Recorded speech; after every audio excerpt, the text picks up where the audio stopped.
Yes, yes, yes. We are live. This is Go Long Live. I am Barry Long the second, and that is Sage Alvarez. How you doing, my man? Doing good, man. How you doing today, bro? I'm doing well. We are just expanding our platforms. Now we're on Twitter, so you guys can tweet at us. All right, so make sure you tweet at us. I'm at Radio Barry Long, and Sage, you are. As Saged Up, and I'm on Facebook as Sage Alvarez. Okay, and of course, you all know we're coming to you live from CoachellaValley.com. We are also on today's California.com. But we're excited to announce that we are expanding into the Twitterverse. So shout out to all of our people on Twitter. We got a lot of people that have been hitting us up, that have been commenting on the show, been loving the show. So we're going to continue to try to give you guys that heat. And we're going to talk sports. That's what we do here on Go Long Live with Barry Long 2 and Sage Alvarez. Now, Sage, I know you are a diehard Raider fan. And this is the first time y'all been 3-0 in a while. And it feels good. You guys have beat the Steelers, the Ravens, and now the Dolphins. And neither one of those three defenses are one to play around with. So after watching that game last night, the Raiders overcame another 14-0 deficit. Derek Carr played well. I mean, he's now leading the league in passing yards. Just everything is coming together in Las Vegas. So how do you feel about your Raiders, man, after that thriller overtime win over the Dolphins? Oh man, just one number stood out: 25-0 run for the Raiders after being down 14-0. And the Raiders just have the right formula. They have everything going for them. Even when it's not going for them, they can still I'm telling you, the Ravens and this past week, we're losing those games last year. Those are definitely losses, and you can tell the growth in the defense. It all starts with the defense, and you can see them stepping up. The line is actually getting to the quarterback even without blitzing, and that's huge because if you're not blitzing, that gives the corners that extra 2 seconds and not have what they weren't last year. You give the receivers extra 2 seconds. They were making plays on the Raiders. Now you have a chance for the corners to actually they have enough time to actually play defense because it was the last year the plays were getting extended due to no pressure. Absolutely. And it's just one of those things where Derek Carr, before the season, I saw an interview with him and his brother David Carr, who was the former overall number 1 draft pick for the Houston Texans, and now he's an NFL analyst for the NFL Network. And I saw an interview with them, and the Derek Carr's belief this year, he was just more excited than he's ever been.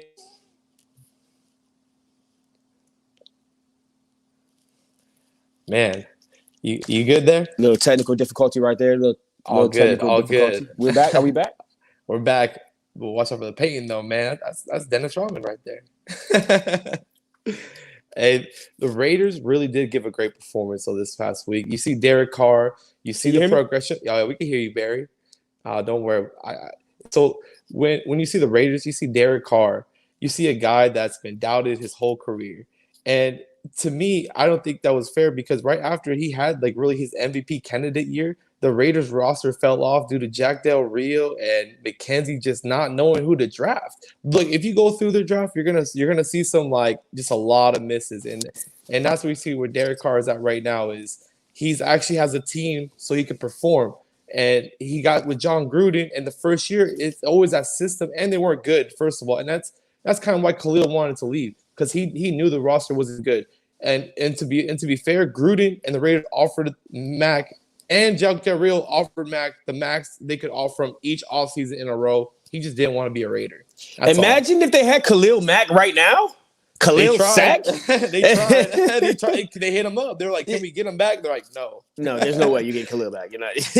But yeah, like I was saying before, we had a little technical difficulty. Derek Carr, man, in that interview with his brother, he said that he was more excited than he's ever been, and he just knew for a fact that this year was going to be special. And with having the fans in Allegiant Stadium, one of the most passionate fan bases in all of sports, probably the most passionate fan bases in all of sports, and just having the team come together. You got Ruggs playing well, you got the O-lines holding up, you got the defense playing well, and you guys are winning close games against really good teams. And I'm not going to say that you guys are going to be in the Super Bowl just yet, but what I will say is that I definitely believe that you guys are going to make it to the playoffs. What do you think? They're on their way. They're not Super Bowl contenders yet, but they're on their way. The defense They still have more to prove, so the jury's still out. We're just 3 games in, but they're definitely in playoff contention this year. And the thing about the AFC West is that the surprise of the AFC West is the Broncos are showing up. So, and we don't know if the Broncos are for real yet either. I think they're going to fall off personally.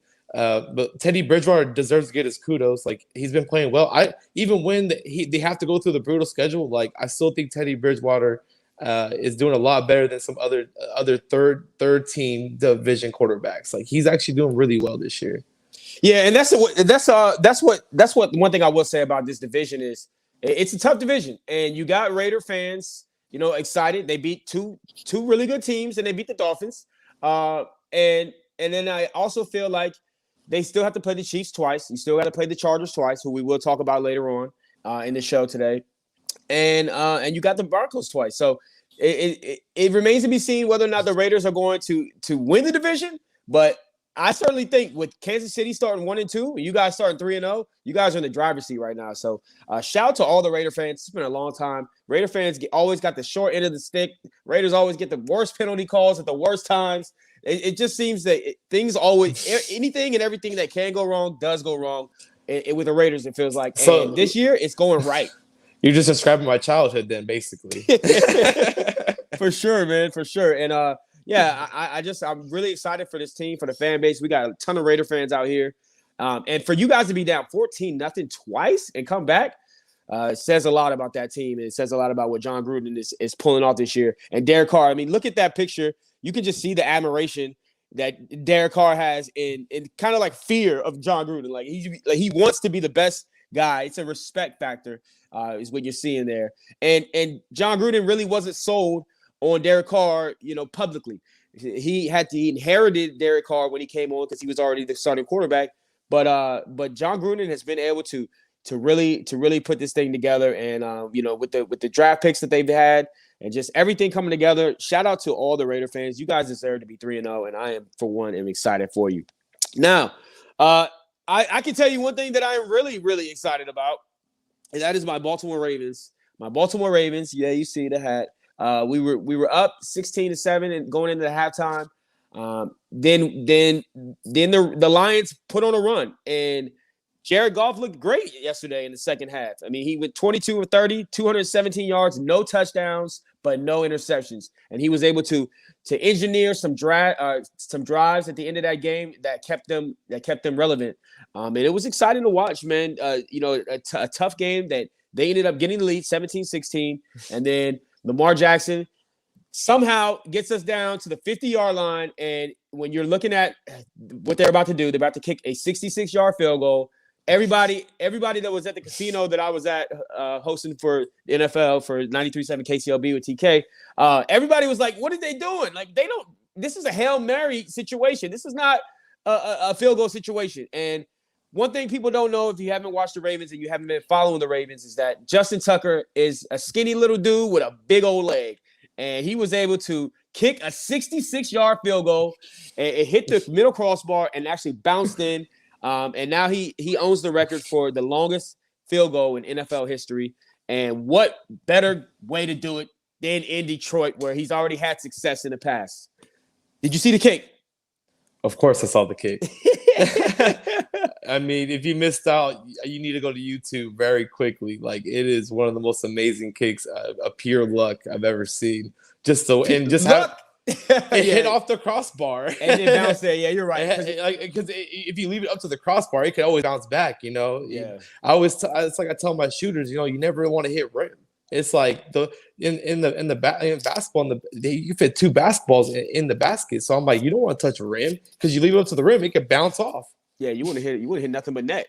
Nothing but the bottom of the net. And so this is what Justin Tucker looked like as he was kicking and as the kick went up. And I mean, he's had success in this building at the Lions Stadium. In 2013, he had 6 field goals that he made. We won 18-16, I believe. He kicked 6 field goals, kicked the game winner, and he had his career long there. So he just performs well at Ford Field. But this is what he looked like after the kick went through. My man is so happy. And Justin Tucker, man, he really does not hold back anything. I mean, he's out there playing the air guitar when he makes a kick. He is one of the most turned up guys you will ever see. that is a kicker in the NFL. And what a kick and what a way to end the game. I mean, just as a Ravens fan, I'm watching the game and I see us depleting in the second half. Lamar Jackson can't get any throws. He throws the interception when we're trying to get the game-winning field goal the first time. And then Jared Goff gets the ball. They bleed the clock all the way down to a minute. And it just felt like, man, the Ravens, like, we need a miracle right now. And that's exactly what happened. And for all the injuries that we've had this season, the COVID outbreak that we've had, guys tearing their ACL, Achilles left and right. You got just a lot of stuff going on. It felt like there was some bad juju going on in that Ravens facility. But the Ravens have had 2 wins in shocking fashion over the Chiefs and now over the Lions. And I'm for one just think that this team is ready to stay competitive, but I'm not going to put us in the playoffs just yet. Now, one team I did want to talk about, a really good game. We are live here on CoachellaValley.com. We are also live on today's California.com. You can comment as well. Angkor Tour Cambodia is available in here. So we got Pasu Bunta says that Cambodia is watching. We got people in Cambodia watching. Shout out to all the Cambodians out there, tuning in. We are international. That's a beautiful thing about the internet. So you can pick us up anywhere. And we are live on Twitter right now.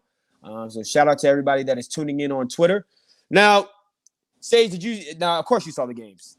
The Rams versus the Buccaneers was a primetime game that came on yesterday, the second half of the games. And it was in SoFi Stadium. You had some celebrities in the building.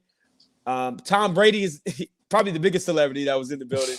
But Tom Brady went 41 of 55, 432 yards, 1 touchdown, and no interceptions. And I found this stat interesting. This is the first.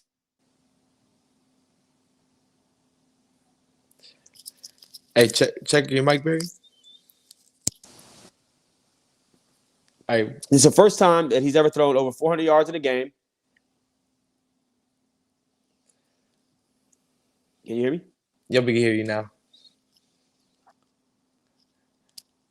I was just having some technical difficulties, but with the Rams game yesterday, you just saw a complete game from the Rams. I love the defensive pressure they were able to get, and they were able to pull. Like, you saw Stafford.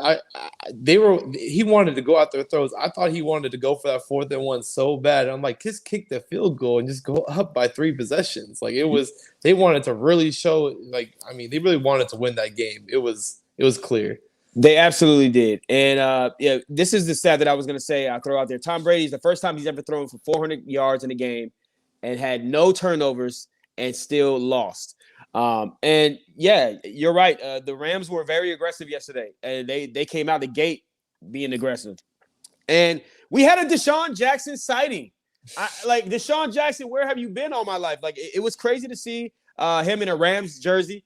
He's an L.A. guy. He's born and raised in LA and Hollywood, and he's bounced around the league for the last few years. We hadn't really found a place after he left Philadelphia, goes to Tampa, goes back to Philadelphia. He dealt with injuries and all that. But he had 3 catches for 120 yards. That's a blessing to have a weapon like that. And when you already have a guy like Cooper Kupp who's putting in work for Matt Stafford, they have great chemistry. But yeah, Matt Stafford went off in that game, 27 to 38. 343 yards and 4 touchdowns and no interceptions. And if they can get a performance like that out of Matt Stafford, then this team, I like them to go to the NFC Championship. That's where I'm going to go right now. I know it's early, it's week 3, but they got a leader, they got a defense. Sony Michel's running the ball well, and Sean McVay is doing a wonderful job of calling plays. I like this team moving forward. How do you feel about the Rams potentially making it to the playoffs? They're definitely a contender. I think their whole division is contenders, just stuck in a really just tough spot for each of them because they all got to go against each other. And if this was a year for 4 teams to make it, you can make a case that even the Niners could slip in at some point because as much as I like the 49ers roster, I feel like they can even compete with the Rams. And I think we're expecting some great football from them when each time we see the divisions rivals play each other. Yeah, absolutely, man. This is gonna be one of those weird kind of years where you watch, some of these teams that you got, You got the Seahawks in the division. You also got the 49ers in the division and the Arizona Cardinals. And it's going to be a good division, man. It's going to be – I'm not going to say 4 teams will get in, but definitely we'll probably see 2, maybe 3 teams out of that division get in. But I really do like what the Rams are doing. And I'm excited for that fan base as well. A lot of those fans, we didn't see a lot of Rams fans on the West Coast before they came back to LA. And the way that people are embracing this team, I mean, it helps that you're winning. You know, people don't want to embrace a losing team. But it helps that they're winning. But yeah, just to see all the Rams jerseys around, the new Rams jerseys, the Aaron Donald jerseys. I saw Matt Stafford jersey yesterday. So yeah, the fans are really embracing this team, and I mean, it's a damn good defense and a damn good offense. And I like I said, I'm taking them to go to the NFC Championship. So you heard it here first, right here on Golden Live with Barry Long 2 and Sage Alvarez. I've got the Rams going very far in this this season. We are live on CoachellaValley.com. We are also live on todayscalifornia.com. Shout out to everybody who's tuning in. We've had a little bit of technical difficulties. Thank you for staying with us. We are gonna be announcing some giveaways and some contests that we've got coming up. Shout out to Craig Campbell from CoachellaValley.com. My name is Barry Long. This is Sage Alvarez. Now, Sage, what stood out to you the most from that Chargers and Chiefs game? Just the lack, just the lack of little things from the Chiefs. You can't expect to win games when you drop passes that lead to interceptions. Absolutely. And those change games. That's the one you're referring to, right? Yep. Oh wow, Yeah, I called it. Asante Samuel Jr. Made an incredible play off of a tip pass. And yeah, they turned the ball over a lot. The Chiefs, I'm really not sure what we're going to see from the Chiefs this entire season. The Chiefs have struggled mightily. Mahomes does not look like Mahomes. And then you got the running back. Although Edwards-Helaire had 100 yards rushing yesterday, he made some mistakes. And he's made mistakes each game they've had. Fumbles, drop passes, just little things that they're doing that are the difference between making it to the playoffs and not making it to the playoffs. And at this point, I'm really not sure if the Chiefs are going to win this division. The Chargers look good. And I called it on the show, on Friday's show. I told you that I believe that the Chargers would win this game just because, you know, division rivals, they play each other tough. And it seems like the Chargers have them figured out. Every time they play, it's a tough game. It's a tight game. And the Chargers were turned up. They were hyped. They were making plays. They were flying around. And it was exciting to watch, a team be that confident against a Pat Mahomes-led offense. But the Chargers ended up taking the victory 30-24. Mahomes had 27 of 44 passing. That is barely over 50%. And he threw for 260 yards, 3 touchdowns, but he had 2 interceptions. And one thing I will say about Pat Mahomes is he was able to keep that team in the game, but he was outdueled on the other side by that kid, Justin Herbert. And I think it's time for us to stop calling Justin Herbert a kid. That's a grown-ass man. And he plays like one. And, Justin Herbert, one of my favorite quarterbacks to watch. I just think he's fantastic. I love the trust he had with Mike Williams. Like it was clearly shown on the 2-point conversion. It was really the Chargers offense is rolling, and the defense is going to be there. Like, I'm telling you, AFC West is my favorite division in the AFC. It's just so tough. Even the Broncos are starting to come alive, so they're not going to go down quiet. Yeah, for sure. And the offense is playing well, and the trust that he has in Mike Williams is special. Mike Williams had 7 catches for 122 yards yesterday. And it's always one in fantasy. You had him on your fantasy team? Not me. I'm regretting it. Man, I lost to my son in fantasy football yesterday. I don't have words for that. But Mike Williams, when the chemistry that they have between each other, it developed very quickly. And we've seen a couple of other, young quarterbacks develop chemistry with their favorite receiver. And then we've seen chemistry like Matt Stafford and Cooper Kupp. They come in and they just start gelling immediately. Well, I don't know whether or not they were working together in the offseason before the season started, before training camp, but they look like they put in some work together. And Justin Herbert and Mike Williams is no exception to that. And yeah, I mean, I like the Chargers. I still, like I said, I still think that this division it's gonna be a while before we understand who is gonna really be the winner of that division. But I really do like what they're doing, and it just sucks for all the people in San Diego. You just want to have that team back in San Diego. You got two teams in LA playing in the same stadium. The color schemes are similar. Sometimes with the new Rams jerseys and the new Chargers jerseys, you don't even know which team it is until they turn around and then you see the side of that jersey because the colors are all pretty much similar. But yeah, so with that being said, we've got a Monday night game tonight. We're live on CoachellaValley.com. We're also live on Today's California. We've got the Eagles versus the Cowboys. Now let's talk about this game. How do you feel about the Eagles thus far in the season? Jalen Hurts needs way more respect. We're still got the stigma of his benching in the championship game at halftime. So people need to get over it. Every time this guy plays, he plays better. You see a lot of even top media are starting to come around, and that kind of triggers how a lot of people, how I see people are going to view about Hurts. Once the media starts actually giving this guy respect, then I think Hurts will even take off because I think even his confidence will grow from it. He has a lot of negativity around him still, so I think at the end of the day he's gonna be the Eagles starter for a long time, and we just need to get used to it and stop bringing up this Alabama championship game. I'm over it. It's years ago. Yeah.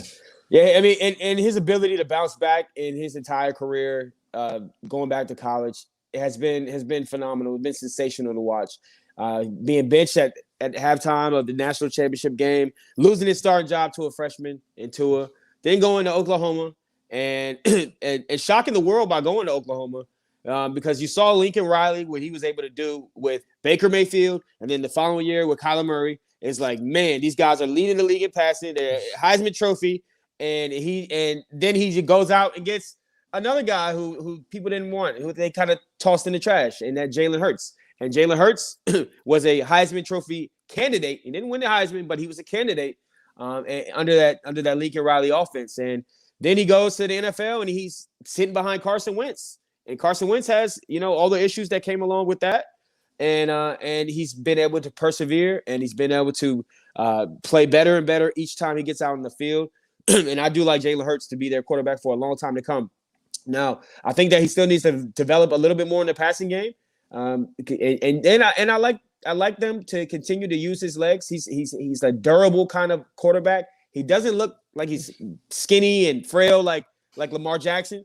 Lamar Jackson looks like he can't take too many hits. But when you look at Jalen Hurts, he's not quite as big as Cam Newton, but he certainly has a body that can take some of those hits. And yeah, I mean, I think he's gonna be their quarterback for a long time as well. Now on the other side, you got Dallas Cowboys and you got Dak Prescott, he's been playing okay. He's been playing well. I mean, he played very well in that first game against the Bucs. They're 1-1, and we'll see. If they're able to to convince us tonight. But I believe that this division is going to be one that's up for grabs, like it has been in the past. And we really don't know who's going to win this division at all. It seems like whoever wins this division didn't want to win this division last year because they kept losing games down to the end of the season. And it felt like somebody won by default last year. And that's how I feel like it's going to play out this year. So who do you like? Do you like Dallas or you like the Eagles? I'm going Cowboys. You going Cowboys? Why are you going Cowboys? They got the better offense, and they got the more ready quarterback who just got into. I think he just got into his prime, so he's ready. Jalen Hurts needs more time, but also know that he's still a great quarterback. But like the Cowboys got Mark Cooper, got Lamb, Zeke. Pollard's looking nice. Yeah. I mean, at the end of the day, like this Cowboy team was going to win the division last year if they had Dak, and they're going to win it this year if Dak's there, they're going to win it. Yeah, they certainly weren't going to win the division with Ben DiNucci as their quarterback. And who? Ben DiNucci. All right, but look, so when I think about this team, man, you're right. They're very Dak dependent. If Dak Prescott gets hurt, oh my Lord, then they're gonna probably be picking up the phone and calling Cam Newton. because I mean you got Gilbert and DiNucci as your backup quarterbacks, and that's certainly not going to get the job done. Now, yeah, this division is going to be up for the grabs. They're going to have to stay healthy. That defense is going to have to play better. They're going to have to step up and be a top 10 defense in the league if they really want to make some noise in the playoffs. But I really do like Philadelphia in this game, to be honest. I think that division games are always, fought close.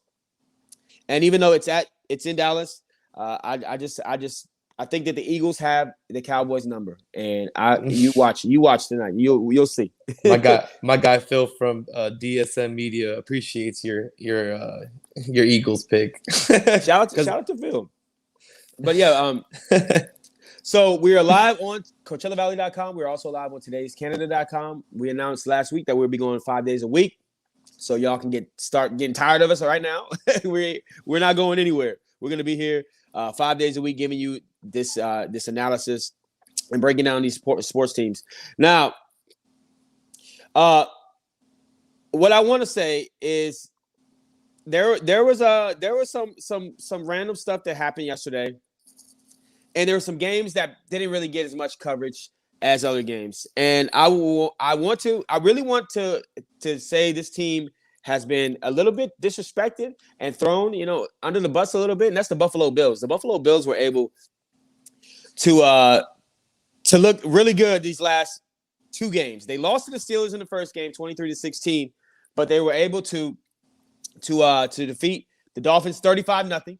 They didn't go to overtime like the Raiders with the Dolphins, and they were able to defeat the Washington football team 43-21. Now, a lot of people didn't think that the Buffalo Bills were legit, and a lot of people thought the Buffalo Bills were contenders this season. But right now, as the season sits, they are number one in the AFC East, and I like them to win this division. And I think that Josh Allen is the truth, and I really do believe that the Buffalo Bills are going to be there when it's all said and done. What say you? Yeah, I do like the Buffalo Bills. I do think they are contenders as well. I like that. Just one of the great stories with Zach Moss, where his aunt passed away. He goes in the game, fumbles the ball. Man, it's like everything could just that's why I tell people it's adversity, and you just see those moments when he bounces back, gets a touchdown, has a great game after that, and those type of stories within your culture in the locker room you're on the up. And that's what the Bills are. They already were on the up, and now I think they got great momentum going forward this season. Yeah, they do. They got really good momentum. They just need a stadium. That's what they drew. They need a stadium up in Buffalo. They do because they've threatened to leave Buffalo many times. But they've got a really great fan base. Now, I will say this because I said this earlier in the show that the most passionate fan base was the Raiders. Bills Mafia is a close number two. I mean, those guys get out there and they jump through tables like they're WWE superstars. They really get into the games, and they deserve to be a little bit more respect than what they've been getting. But I think once they play the Patriots and once they start, once they play the Chiefs on October 10th, that's going to be one of the big games. It's going to be a Sunday night game. We're going to be able to see them in prime time against Pat Mahomes. Pat Mahomes performs well in primetime games. And the Bills performed well in primetime games last season. So it'll be interesting to see. But I think that after week 4 or 5, we'll be able to understand whether or not the Bills are legitimate contenders. But I think that they're going to be here when it's all said and done as well. And I think that division is going to be their division. It's theirs to lose because the Patriots, they're still got a young quarterback. They got good defense, but they still got a young quarterback. The Dolphins got a great defense, but they have no quarterback right now. Jacoby Brissett is their starter, but when Tua comes back, maybe. But I'm not a believer in Tua yet. Yeah, I gotta give Brissett because he did a great job. I mean, there were so many moments where he thought the game was over. This guy made a play after play, and he just needed a couple more plays, and it was he actually did pretty well for what the circumstances. I thought. Jacoby steps in and does well when he's the backup, but when he's the guy, the main guy, I'm not convinced. We saw what he did in Indy, but yeah, he had some success when he filled in for Tom Brady being injured. He's had success in other times when he had to come in and fill in But when he's the guy and they game plan around him and they know, I'm not a Jacoby Brissett believer. I think he's a great backup, but not a great starter. But yeah, shout out to him, man. He was making plays after plays, and he kept them in the game. And with his no turnovers yesterday, that was a big reason why that game went to overtime. So, yeah, just a wonderful week in football. We're just gonna keep covering these games. Where are you gonna be watching the Monday night game at tonight, man? You know, I probably gotta show up to Agua. I'll be at O'Kane's tonight too. For the entire Monday Night Football game. We'll be out there with KCLB 93.7 and TK. We want to thank everybody for tuning in. We want to thank Persert Bantha for tuning in from Cambodia. Appreciate everybody on Twitter, everybody on today'scalifornia.com, on CoachellaValley.com. Sorry for the technical issues that we had earlier. We seem to have ironed them out. But yeah, man, great show today, Sage. Great show. Barry the second, not the first, not the first, not the third, man. Shout out to the first and the third. My dad and my son. Did you see the clip of my son running and spinning and doing all those moves in the flag football? That was amazing video, bro. I think that's about to go viral. Honestly, those are some good moves. Shout out to him, man, and shout out to all of you for tuning in. We appreciate it. We will be coming back with some new flavor here in the next couple of weeks. So we got some things that we're going to be excited to announce. So just keep staying with us, and we'll keep chipping away. We appreciate y'all. And remember, this week, as you go out there, or no, not just this week, because we'll see y'all tomorrow. Remember today, stay focused, stay motivated, stay inspired, and remember, you're capable of doing anything. Enjoy the games tonight. Sage, tell them how they can find you on Twitter. You can find me at SageDub. And you can find me at Facebook on Sage Alvarez. I'll add you as a friend.